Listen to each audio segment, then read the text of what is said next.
Hello, I want to help you get that job in marketing. And when I say that job, I mean a great job, working for a blue chip FMCG or other industry sector companies.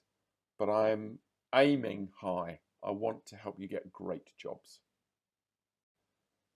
So my name is Dave Glik. I'm an alumnus of Aston University, and that's why I'm giving you this information and this content, because I want to help Aston students get really good jobs out there in marketing world. My background is that I've spent best part of 25 years in blue chip FMCG companies. Most of my time was spent at Nestle, but I've also spent many years at Coke, at Kimberly-Clark. I've worked in the UK, across Europe, in Australia. I started off as an assistant brand manager, and then over the years became a marketing director at Nestle particularly, but also in those other companies I mentioned. Then in the latter few years, I've spent my time training capability, and then particularly in my last corporate role at Nestle, I was involved in and responsible for the graduate training, and I was involved in the assessment centres. I was an assessor on the graduate assessment centres. Most recently, I run a company called Feed Your Marketing Mind, which helps junior marketeers with less than 3 years experience in the basic technical skills of marketing. And I'm also about to launch a piece of business under the same Feed Your Marketing Mind that helps graduates and undergraduates get great jobs in marketing. So I've got about 30 minutes for this, and really I'm only going to give you some excerpts and some clues. I'm going to try and be as specific as I possibly can be, but it's not much time, and I will give you pointers as to how you can help yourself in the future. And it doesn't matter whether you're applying to a big company or a small company. All of the principles and the tips I give you in this presentation will apply to both. I want to give you some headlines on marketing though. It is joyous. It is an exhilarating, joyous career. Partly because it is full of variety. 1 minute you can be talking to supply chain about stock levels, and the next minute you can be talking to an agency about your next creative work. It covers the full gamut of disciplines. And it's also a lovely balance between left brain and right brain. 1 minute you can be working on a P&L for a new product, or in the next moment you can be trying to write concepts and articulate in words what consumers are thinking. So it is a very variety-filled, uplifting and competitive function in which to get involved. But let me give you some headlines on the essentials of marketing interviews. I want to talk to you about, from my observations of recruiting people over the years, but also particularly in the graduate assessment centres that I've been involved in. The first one is prepare, and then prepare some more. And this applies, of course, in the two areas of soft skills, so behavioural skills, and then on the marketing technical skills. I'm going to talk a little bit more about this in detail later on. But by soft skills, there are ways that you can be better at in assessment centres, in the way you behave in groups or in exercises, and there is lots of help out there. That's not what this deck is going to concentrate on. I'm going to land more on the marketing technical skills, but it is very obvious when people get to assessment centres who has prepared and who hasn't. The second point is, this is about demonstrating an affinity to marketing. You've got to show that you have some passion. You've got to show that you have some passion around being interested in why consumers behave as they do. This is not just any other job or any other discipline. The third thing is, you've got to show a basic understanding of what the marketing role involves. Now, a lot of you won't be doing marketing at degree level or undergraduate level, but you've still got to understand what sort of role you are getting into, and I will talk about this going forward. The fourth is that, again, even though you might not have studied marketing, it would be fantastic to demonstrate a basic level of marketing technical knowledge, and again, I'll talk about that in a moment. And fifthly, I know, we all know that you are applying to lots of different companies and lots of different roles. But when you walk into the door of Premier Foods or Unilever or Nestle or Coke, you have got to make that company feel special. It's playing a game, but you've got to find specific reasons why that company is the place you want to work at. So picking up on those themes, I'm going to talk today in two distinct sections. One is all about affinity in marketing. What does it look like? How do I give you some level of understanding of what marketing is about? And the second is about marketing technical knowledge. What are some of the basic technical skills that you should be aware of and can play back in interviews? So let's talk about affinity and understanding. And I thought the best way I would try and deal with that is to talk about it in terms of what marketing is and what marketing isn't. There's a lot of misconceptions out there about what marketing is involved. And I want to try and put you right or just help your understanding of what marketing's about. So let's talk about what marketing is. Firstly, it's involved in every aspect of the brand. If you've got the name brand manager in your title, then that's what you do. You are the manager of that brand. You don't have to be an expert in every element, but you have to have a good understanding and involvement in. So if you are out of stock at a warehouse in Northern England, you've got to know, you've got to go and talk to your supply chain colleagues about when are you going to come back in stock and what are the different options. And at the other extreme, you've got to know at the highest strategic level, what are your new product launches over the next 5 years? So you are responsible for, you have lots of support, but you are responsible for every aspect of the brand. Secondly, what marketing is.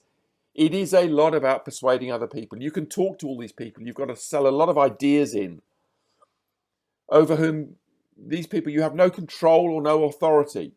So you just have to do it by power of persuasion and logic and connecting with them.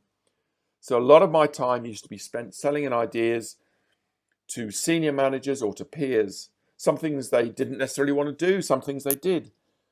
But your power of persuasion is a key tool. Marketing is also, maybe to you, surprisingly commercial. The P&L is a big part of your life, not just the P&L, but predominantly that. So you've got to be quite good with numbers. If not, how do you ask yourself how you get more comfortable with numbers? There's lots of support. There are always more finance people in an organization, but you have got to be up to speed with how a P&L, for example, works. And at the other contrast, there's quite a lot about words and concepts. So when you're writing consumer behaviors down in a brief to give to an agency, you've got to be comfortable with how do you articulate those words on a piece of paper. But most of all, you've got to be curious. Marketing is all about the curiosity of consumers and why they behave as they do, not just the superficial, I buy because of price. Consumers rarely buy just because of price. You've got to want to scratch. You've got to want to find out why they behave in certain ways. And I would argue that this is the biggest single trait that great marketers have and the biggest thing that marketing is about.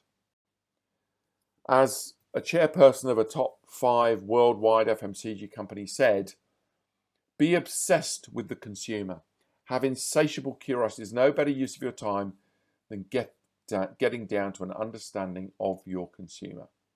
So it's not just me saying this. This is a very senior manager, director, saying that curiosity and obsession with the consumer is paramount. So there's a few things that marketing is. Let's talk about what marketing isn't.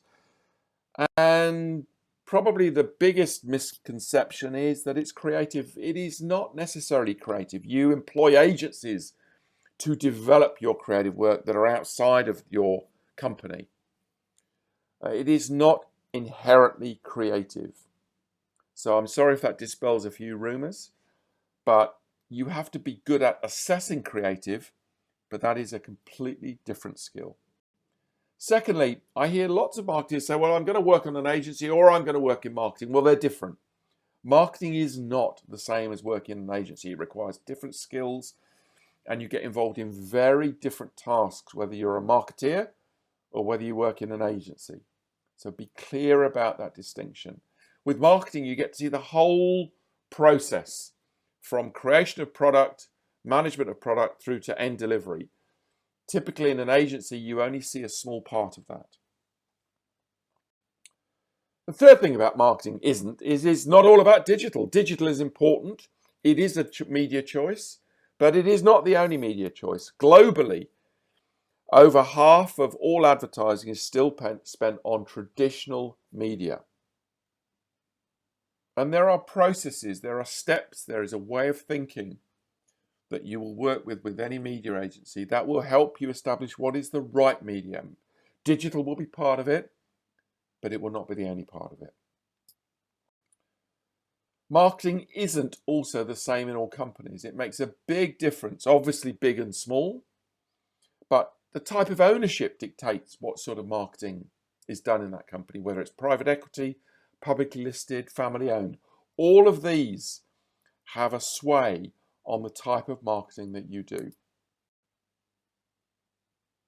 Marketing isn't also without structured thinking, which means to say there is a fair amount of structured thinking that goes on in a marketing function, i.e. there are frameworks, I'll show you a couple in a minute. There are frameworks and there are thought processes and there are steps to go through to help you get to the best marketing plans. For example, a creative brief. A creative brief is one piece of paper, but it has very distinct steps and questions to answer that you have to answer brilliantly that will give you great thinking. And finally, marketing isn't just about intellect. There are some very bright marketeers, but they're not the best marketeers. It is actually more about application. It's more about how you mix all of these skills up that I've just talked about, and how do you become a great persuader or a great commercial marketeer. And that doesn't just rely on how bright you are.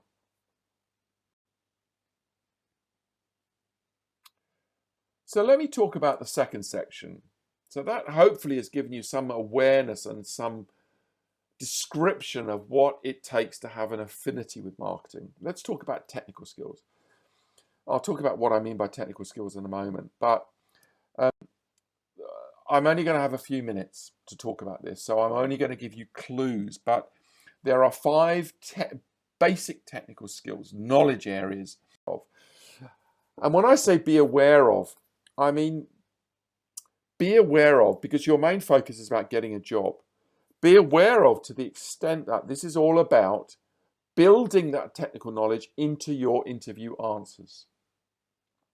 It's not about learning them for the sake of use down the track for the moment. You just want to use these skills to help the foundation of getting your first job, but help mostly in the interview process. And here's a clue. Marketeers cannot improvise these brilliant technical skills.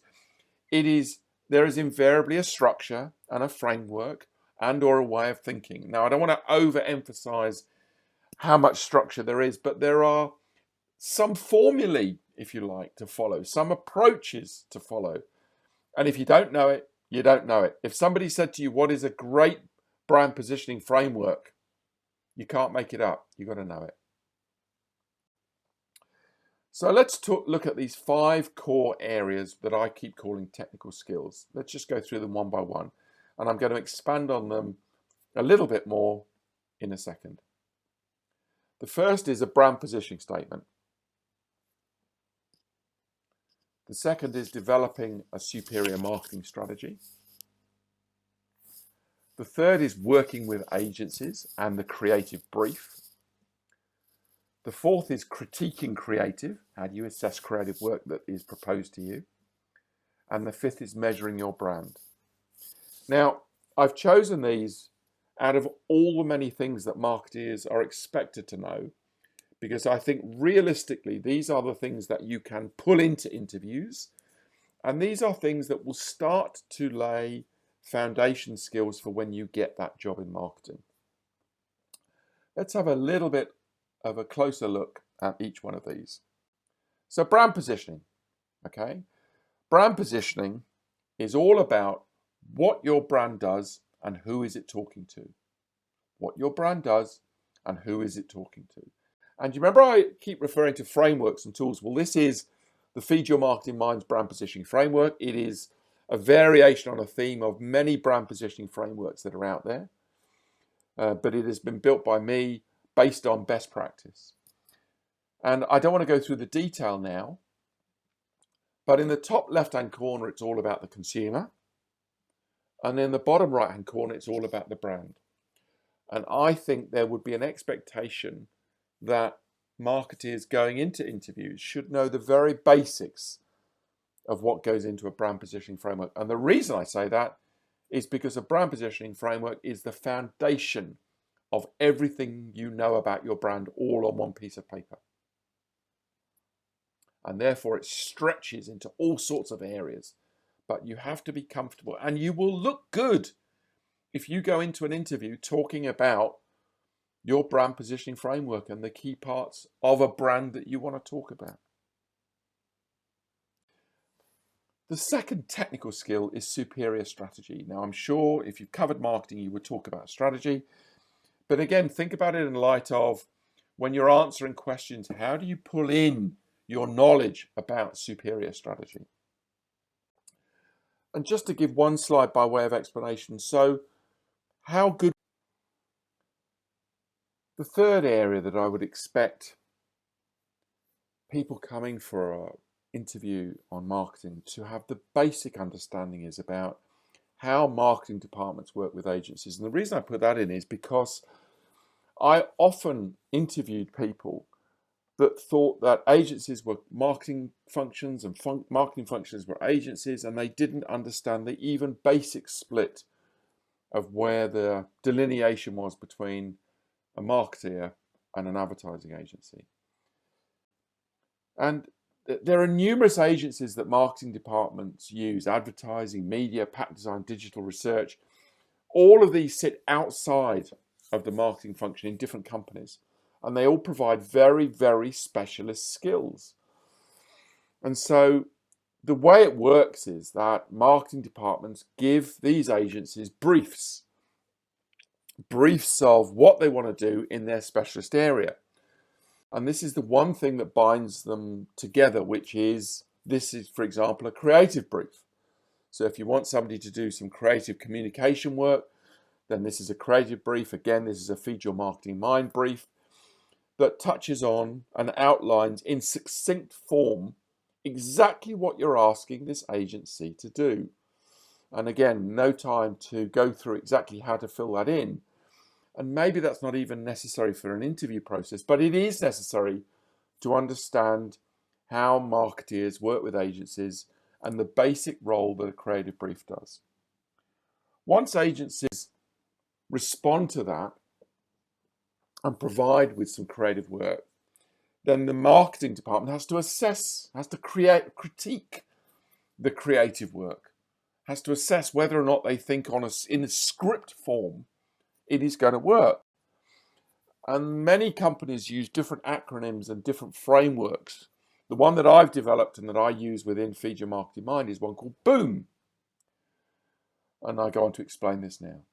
So for example, if you're looking at a script and you're thinking, before it's even made, and you're thinking about whether or not it is appropriate for the consumer target, you have to say, well, you have to ask yourself 4 big questions, which is it bang on? So I might not like the script, I may not necessarily fully appreciate it, but is it for the chosen consumer target group that you're trying to talk to? Does it talk to them? Is it in their language? Is it in their humor? Is it in their style? The second part of BOOM is it on brief? So you've given them a brief and have the agency come back and responded with what you asked them to do. Thirdly, is it ownable? So could only your brand do this piece of communication? And fourthly, M for mileage. Does it have mileage? Can it work across all media? And do you think it can last a long time? And the reason I go into that is, again, as a reminder as to how you might use this in part of the interview process. You've got to build some of these answers, some of these technical knowledge areas I'm giving you, into your questions and answers within the interview process. So, for example, it may be perfectly normal that an interviewer would say, "What advert do you like?" Well, instead of just saying, "I like the one with the teddy bears," or you can bring it back to the framework on Boom. Well, and your answer may be, "Well, I particularly like this piece of advertising for Snickers because it's talking directly and in a relevant way to that target market. The style and the tone and the humor is very aimed at 25-year-olds. And now you've given an opinion, but it is also backed up with some technical information. If somebody says, "What car advertising do you like?" Well, I like Volvo because they absolutely own ownability being a key measurement of creative work. They own the area of safety. And now you've given an example with a piece of technical knowledge. And that's what interviewers are looking for. The fifth technical area that I would expect applicants to be able to refer to is measuring brands. And it's probably just enough for now to say, well, what are the key areas that the way a brand is measured? The first is brand equity. So what do consumers think about my brand? What are the statements they associate with my brand?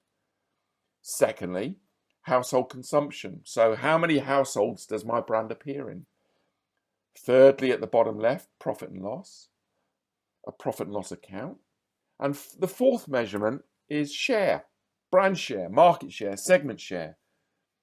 So again, how good would you look in an interview if somebody said, "How do you think brand X is performing?" Even if you don't know the brand intimately, you could start saying, "Well, I think their brand share performance is probably pretty strong," and it's all researchable anyway.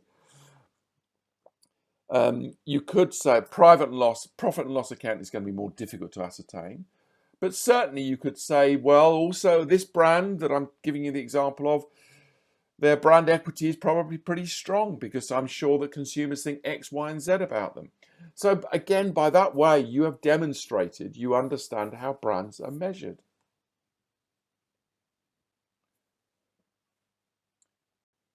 So those are the 5 key knowledge areas I think that either by talking to people like me or doing your own research, you could become knowledgeable enough to use them in questions and answers within an interview process.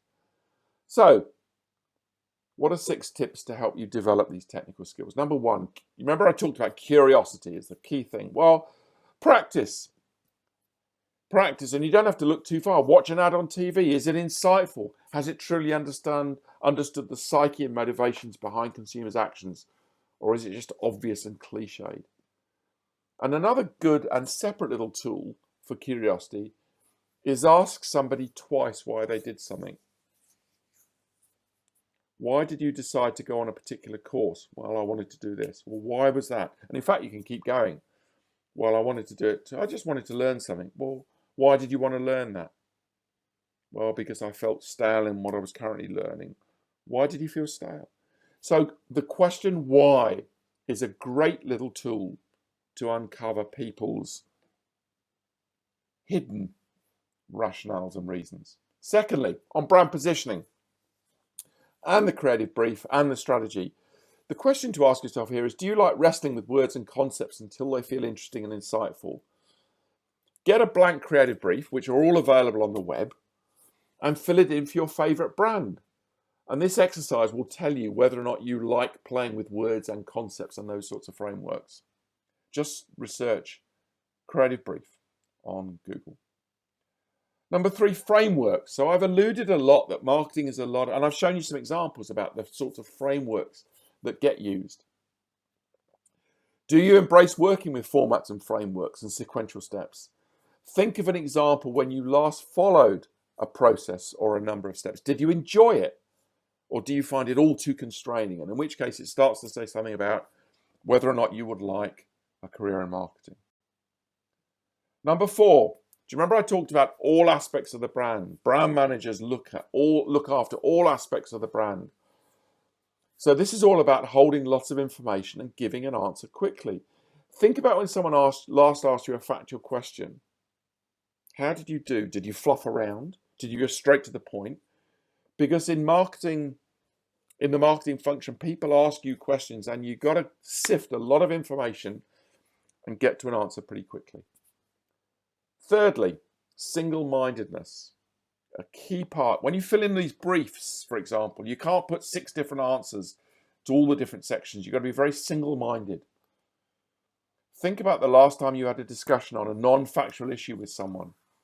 When you're assessing lots of factors, can you sift through and get to what you regard as important, to an important factor and justify it? So can you laser in on what you regard as the biggest point in an argument? And do you enjoy that?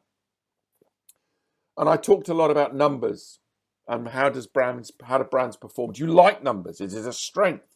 And if it isn't a strength, then figure out how you can get better or more comfortable with them. So those are 6 quick tips to help you think about whether or not marketing is for you. And if you have reached the conclusion marketing is for you, then how you might train yourself a little bit in becoming a little bit knowledgeable or more knowledgeable about those areas for interview. So that's it. That is nearly my half an hour up. I just wanted to say thank you for listening. I hope you found it useful.